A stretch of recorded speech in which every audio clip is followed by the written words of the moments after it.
তওবা, বেশি বেশি তওবা করতে বলা হয়েছে। চলতে ফিরতে উঠতে বসতে সবসময় আমরা আস্তাগফিরুল্লাহ ওয়া আতুবু ইলাইহি পড়ার অভ্যাস করি। যে যত বেশি তওবা করবে তার হৃদয় তত পরিচ্ছন্ন হবে, গুনাহ মাফ হবে। পরিচ্ছন্ন কলবের মধ্যেই আল্লাহ পাকের নূর এবং মারিফত নাজিল হবে ইনশাআল্লাহ। অপরিচ্ছন্ন কলবের মধ্যে কিন্তু আল্লাহর নূর নাজিল হয় না। তাই উলামায়ে কেরাম বারবার অন্তত দিনে 100 বার আস্তাগফিরুল্লাহ ওয়া আতুবু ইলাইহি পড়তে বলেন। আল্লাহ পাক আমাদের সবাইকে পড়ার তৌফিক দান করেন।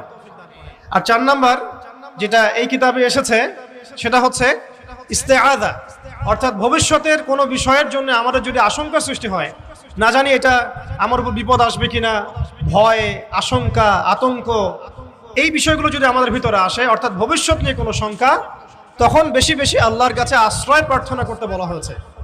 পড়তে বলা হয়েছে আউযু বিল্লাহ, আউযু বিল্লাহ, অথবা আউযু বিকালিমাতিল্লাহি তাম্মাতি মিন শাররি মা খালাক, অথবা আউযু বিল্লাহি মিনাশ শাইতানির রাজীম, আউযু বিল্লাহিস সামিউল আলীম মিনাশ শাইতানির রাজীম মিন নাফখিহি ওয়া নাফসিহি ওয়া হামজিহি।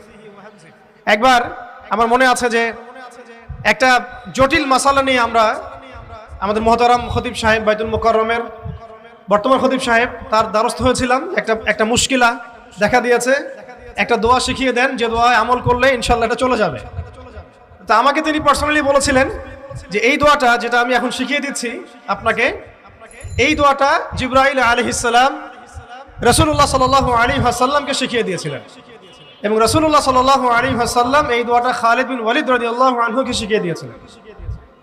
তো শোনার এবং শেখার খুব আগ্রহ ছিল, তা আমি লিখে নিচ্ছিলাম এবং নোট করছিলাম।